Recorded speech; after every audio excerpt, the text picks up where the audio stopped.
sources this morning. What more are you learning about how this operation was carried out?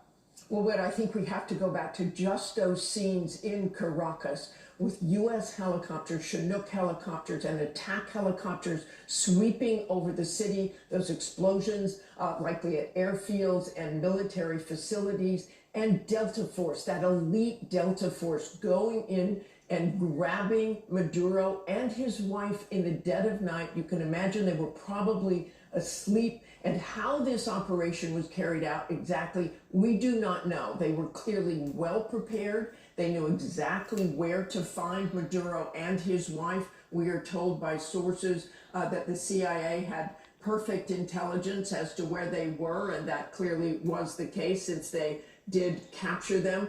We also don't know whether others were involved on the ground, whether the CIA perhaps had assets, whether he called in and said, I'm going to surrender. We do not know those details at this point, but Delta Force had a successful mission. They went in, they grabbed Maduro. Whether he surrendered or not, we do not know, but it certainly did seem a great surprise. And with those military assets, it tells you that Maduro did not know what was coming, and he was flown out of the country. I think it's highly unlikely there are still forces on the ground.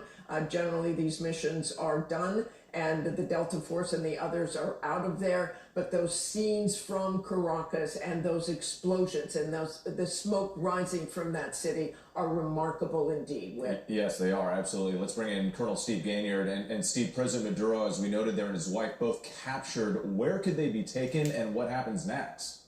Yeah, probably, you saw in the video there, you saw those special operations helicopters, so they probably would have put him on one of the special operations, the Army Delta Force helicopters, and flown him offshore. Now, whether they had enough gas to get all the way out to where the USS Ford, the aircraft carrier, is, that's a question, but from the Ford, they can fly him all the way to the United States, perhaps stopping in Roosevelt Roads in Puerto Rico, where the U.S. buildup has been most apparent. But right now, it becomes a law enforcement issue, and he will be tried based on those the indictment back in 2020.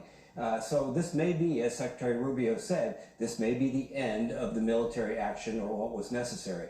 No doubt the U.S. will keep the forces offshore to make sure that probably the next step is going to be free and fair elections.